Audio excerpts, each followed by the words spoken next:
നഷ്ടപ്പെടാൻ ഒന്നുമില്ലാത്തവൻ്റെ മത്സരം. സമ്മർദ്ദങ്ങളോ ആശങ്കകളോ ഇനി വേണ്ട. എല്ലാം തികഞ്ഞവനാണ്. സങ്കടം ഒന്നിനെക്കുറിച്ചോർത്തു മാത്രം. ഇത് തൻ്റെ അവസാന കോപ്പയാണ്. കഴിഞ്ഞ കോപ്പയിൽ ചിരവൈരികളായ കാനറുകളുടെ ചിറകരിനായിരുന്നു തൻ്റെ രാജ്യത്തിനു വേണ്ടി തൻ്റെ ആദ്യ കിരീടം ലയണൽ മെസ്സി നേടിക്കൊടുത്തത്. അതിനു പിന്നാലെ ഫൈനലിസിമയും വേൾഡ് കപ്പും കൂടെ നേടിക്കൊടുത്ത് തൻ്റെ രാജ്യത്തെ ലോകത്തിൻ്റെ നെറുകയിലെത്തിച്ചു. അതുകൊണ്ട് തന്നെ ഇത്തവണ അദ്ദേഹത്തിന് കൂടുതലൊന്നും ലോകത്തിന് കാണിച്ചു കൊടുക്കാനില്ല.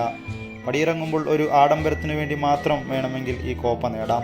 അതിനുവേണ്ടി തൻ്റെ പടയാളികൾ ഇപ്പോഴും പൂർണ്ണ സജ്ജരുമാണ്. മത്സരം നടക്കുന്നത് അമേരിക്കയിലാണ്. അമേരിക്കയുടെ മണ്ണും മനസ്സും അറിയുന്നവനാണ് ഇന്നവൻ. ഫുട്ബോൾ വമ്പന്മാരെല്ലാവരും GCCയിലേക്ക് വിമാനം കയറിയപ്പോഴും മെസ്സി മാറിപ്പിടിച്ചത് വരാൻ പോകുന്ന കോപ്പയും ലോകകപ്പും മുന്നിൽ കൊണ്ടുകൊണ്ട് മാത്രമാണ്. തനിക്ക് സുപരിചിതമായ മൈതാനവും കാണികളുമായതിനാൽ ഒന്നുറപ്പിക്കാം, എതിരാളികളുടെ നെഞ്ചത്ത് അദ്ദേഹം സംഹാര താണ്ഡവമാടും. മെസ്സിക്ക് രാജകീയമായ ഒരു പടിയിറക്കം നൽകാനാണ് സ്കലോണി ലോക ചാമ്പ്യന്മാരെയും കൊണ്ട് അമേരിക്കയിലേക്ക് വിമാനം കയറിയിട്ടുള്ളത്. മെസ്സിയുടെ കാലഘട്ടത്തിൽ ജനിച്ചു എന്ന കാരണം കൊണ്ട് മാത്രം നിറമങ്ങിപ്പോയ ഒരു മാലാഖയുണ്ട് അർജന്റീനയിൽ, ഏഞ്ചൽ ഡി മരിയ. അദ്ദേഹത്തിൻ്റെയും അവസാന കോപ്പയാണിത്. മെസ്സിക്കും ഡി മരിയയ്ക്കും നൽകാൻ കോപ്പയേക്കാൾ വലിയ ഒരു സമ്മാനമില്ലെന്ന് സ്കലോണിക്കും പടയാളികൾക്കും അറിയാം. അതുകൊണ്ട് തന്നെ വിജയത്തിൽ കുറഞ്ഞതൊന്നും അവർ ചിന്തിക്കില്ല. ആരാധകരുടെയും ടീം അംഗങ്ങളുടെയും ആഗ്രഹം സഫലമാകുമോ എന്ന് നമുക്ക് കാത്തിരുന്നു കാണാം.